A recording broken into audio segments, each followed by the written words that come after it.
engaging celebrity interviews, exciting updates from Christian filmmakers, movie reviews so you can choose your movies wisely, and so much more here on Faith on Film with Isaac Hernandez and Holly McClure.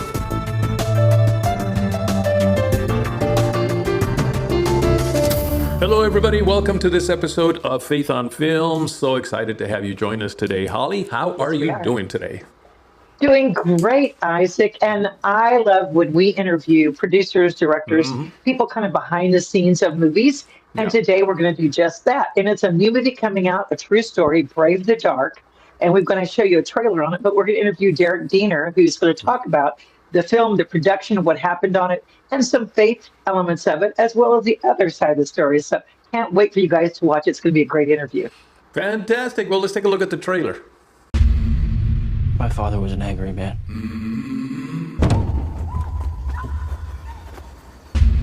Not a bad person, just like him.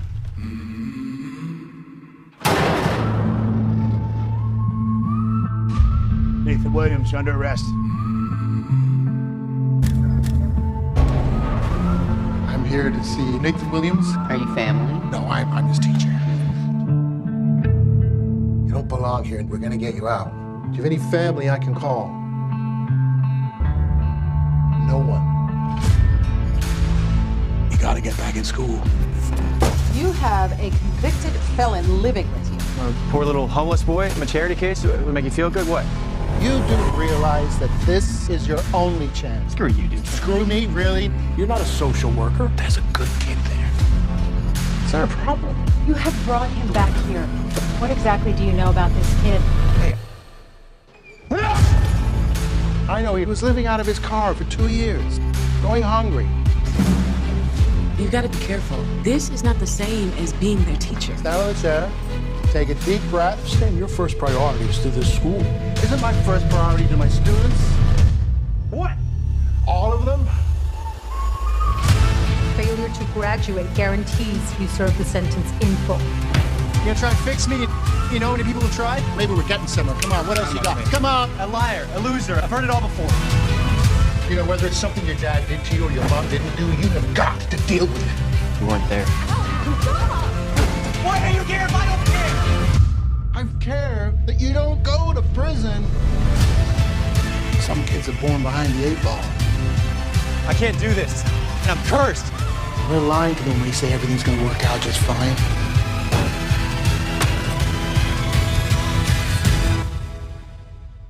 But don't those kids deserve the same chance as the others?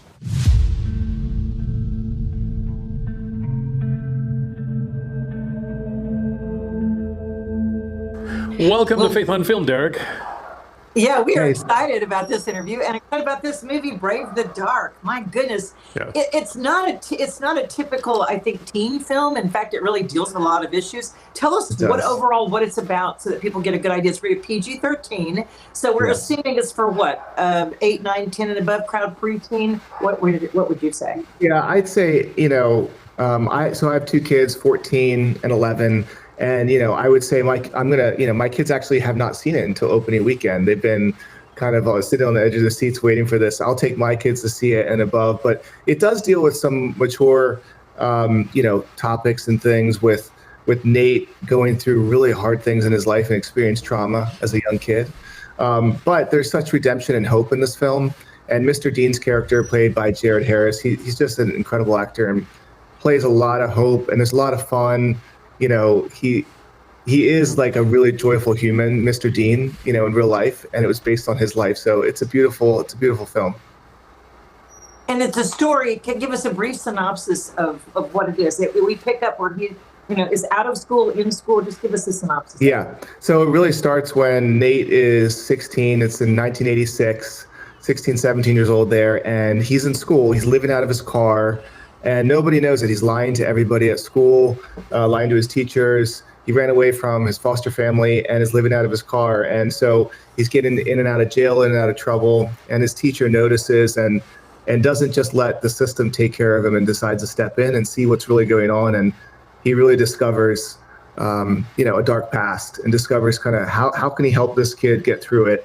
I describe it as like a Good Will Hunting meets Mr. Holland's Opus meets Dead Poet Society, where you have, intense childhood kind of stories, and we flash back to when he was a kid, and he's slowly starting to, kind of get his memories back as he has these, memories that are coming back along the way.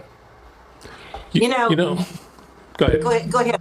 Well, I was going to say, I watched the film, and I tell you, I was really taken aback by the actor that played Mr. Dean. I just thought he did an amazing job. Very funny, actually. There was a lot of comedy. It was a serious film, but there was also a lot of comedy, especially from him. Yes. How did you cast him? How did you find him? Yeah. He was in Mad Men. I've seen him and watched him for a good long time, probably 22 decades. Great films. He is phenomenal. Mm-hmm. He's one of the best character actors of our generation, of his generation, and Richard Harris was his dad, one of the best actors as well. I mean, just incredible talent. His brother Damian Harris was the director, and miraculously in the world of independent film, how things have to happen sometimes. Damian got the script through a friend, through his stepdad, and it was a guy from Inspiring Films in New Zealand that sent him the script, and then Damian loved the story, really connected with it, and started sharing it with Jared. Like, hey, would you, want to play Mr. Dean? And Jared said, yeah, of course. This is a dream of a lifetime. A role of a lifetime, and that's really how it happened. Oh wow! Look at how God connected those dots for you. I know it's such a providential, crazy stories one after another. I feel like. If I ever imagined this film wasn't supposed to happen, I need to just look back at the last 13 years, and then it's amazing.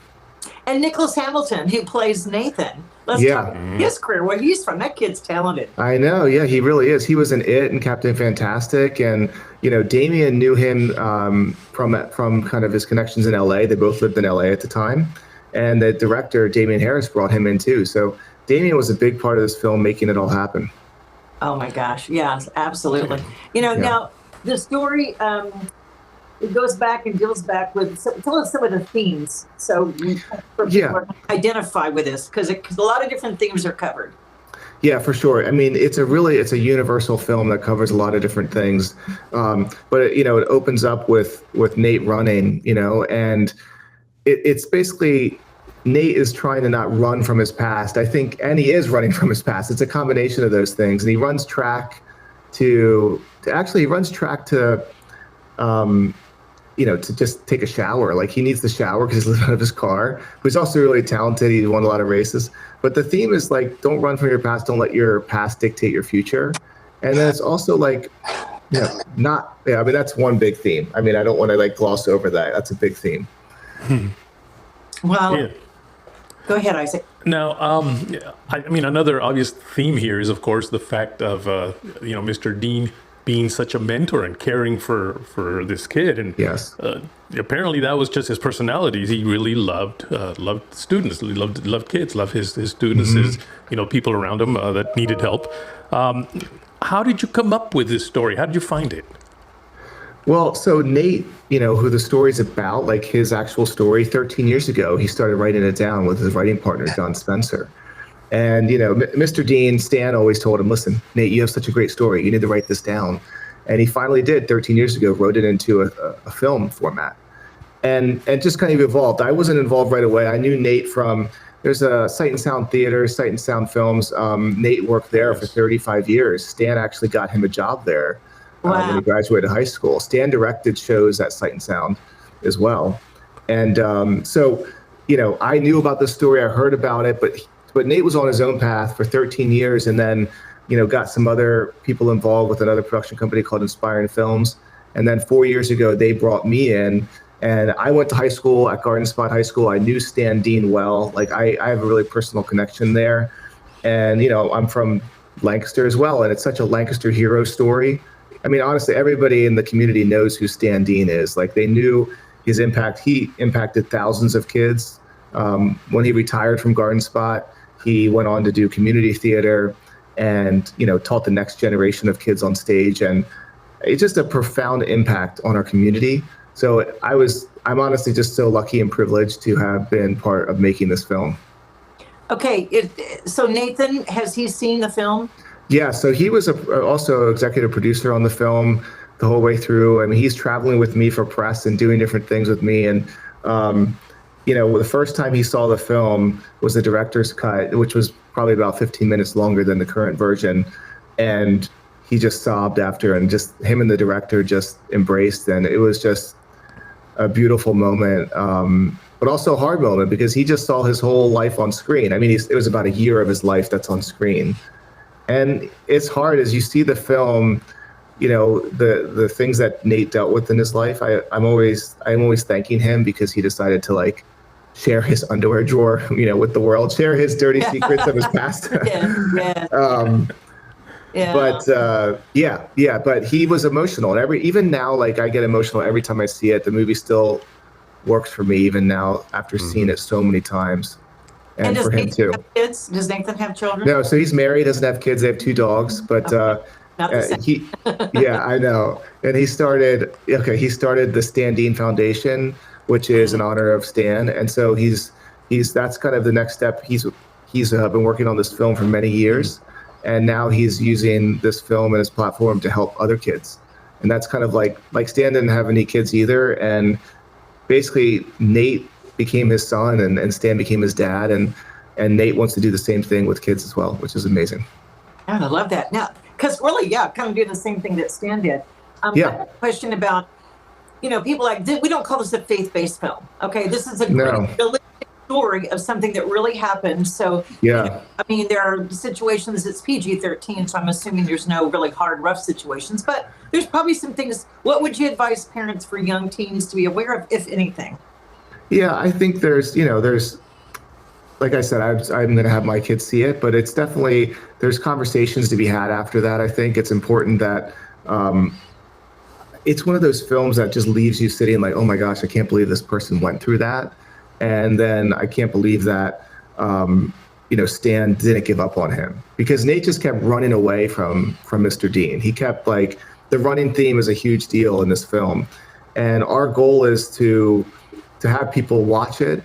And if they say, listen, I'm like Stan, I can make a bigger impact, I need to actually do more to help kids and people in need, then learn, kind of be inspired by that. But if you're a teenager going through hardships and challenges, don't give up. There's a lot of hope in this film. And, Stan was a man of faith as well. That was my other question. What is the hopeful things, about this? And there are faith elements in it. Yeah, I mean, it's not like you said, I wouldn't classify this as a faith-based film at all, but there's not a clear call to the gospel or anything like that, in that term.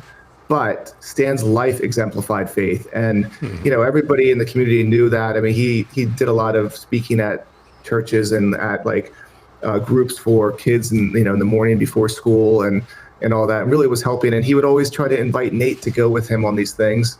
And for years, for about 2 years, Nate kind of rejected that. We don't really cover that in the film because that's after the film finishes. But, Nate kind of didn't know how to deal with that. But Stan was okay with that. He's like, I'm going to give you kind of the love of Christ through my life right now. Yes. And use that as a way. But Nate really, he wanted to make this film. He really didn't want to make this film, no offense, but for Christians. He wanted to make it for people who are going through challenges. Taken. Yeah, I'm Christian. We need that. I was just saying, we need films like this about teachers that are good teachers, that are caring teachers, that step in and can minister to a child where a parent can or has not. Yes. So, sometimes, this is, I think, what a great overcoming story and an inspiration. In the days where we're kind of trashing sometimes in public school, teachers, I think this is an important film and story because there are good teachers out there that are caring. There are teachers, we took this on the film festival circuit. Yes. And teachers watch this and we're just like, oh man, I wanted to give up. Wow. This film helped me, think about that kid in the back of the classroom that I gave up on. And there's a line in the film where Stan's talking to the principal and saying something like, what, there are certain kids that we know we're going to make it. They're going to be fine. They have a support system around them. They have a family around them. They're probably going to get a scholarship, something. But then there are the other kids that are born behind the 8 ball. And isn't it our job to help them? Isn't it our job to kind of and the principal's like, you're not a social worker. He's like, yeah, but I'm supposed to be here for my kids. And that's the type of thing that the themes that go through this. And as Christians, we can watch this and be like, man, we can get so busy with our lives and all the things that we have going on. We need to be more like Stan in those situations and be selfless and Christ-like. It's amazing.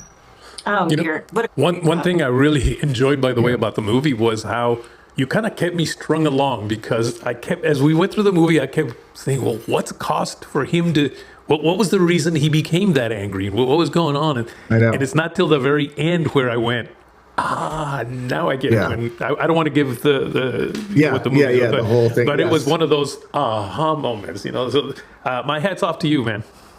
Thank you. I won't really take it off because I'm bald. Yeah, I won't. No, the same for me. We're both that. I have one more question. I just want to know, after making this movie, and you don't have to out anyone if you don't want to, but that's fine. Making this movie, were Jared and Nicholas influenced in any way by these true stories of these men and what they went through? I mean, sometimes actors do role and they come out and it really affects them. Oh yeah. Damien, the director, and Damien, the director, and Jared and Nick, they were really influenced in a positive way. I really believe that they, the character of Stan, is almost like he was just this optimistic beacon of light, and they were inspired by him. I mean, Jared really became close with Nate, and so did Nick too. And Damien, the director, really got a great friendship with Nate, and with me too, but really with Nate, and became really good friends and inspiring each other. So it's really cool to see the impact of Stan's legacy and how many more people it's going to affect. Because I've always said, if you go to New Holland, Pennsylvania, it's a small little town in the middle of Pennsylvania, and Stan gave his life for this community, for the kids of New Holland, and it's time for his story, his life, to get the world stage that it always deserved. And brave the dark. Is it going to be released in theaters? So where can people, by the time we'll see this, it's already been out. But I mean, do you have plans? Yeah. Brave the Dark is released by Angel Studios, and January 24th will be the opening weekend. Theater near you. It's a huge wide release all over the country. And so if you check out Angel Studios or go to bravethedark.com, you can check out more information. But it's incredible. It's incredible to see it all being released soon. Derek, God's blessings on everything too. This is going to be great. Angel Studios behind you. Yes. Now, I'd like to pivot a little bit here and maybe talk a little bit more about you, because one thing that I love is for our audience to know not just your movie, not just about the movie that's coming out, but you personally. I hope that's okay with you, that we're going to get a little personal here. I understand that at the age of 31, you were diagnosed with colon cancer. Yes. Yeah.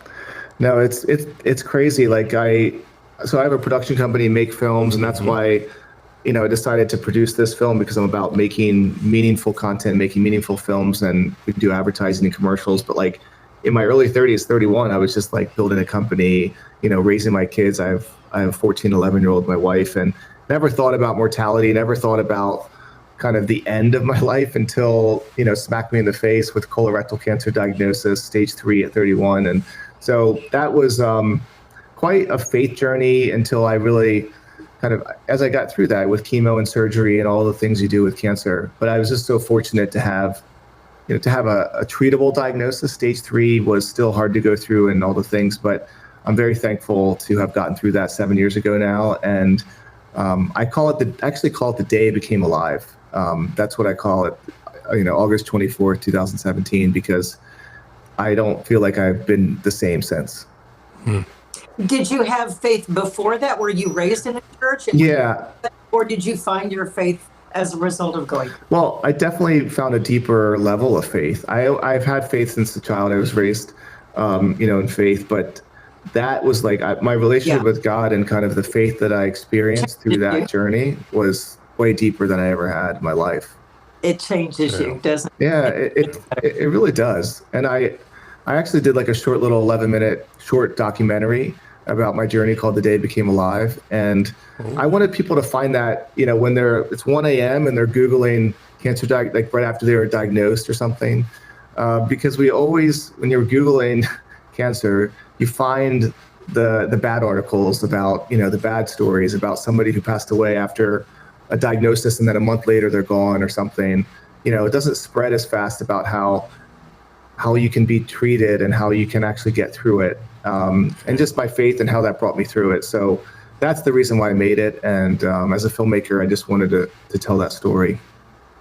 Amen, wonderful. Amen. Beautiful. Amen is right.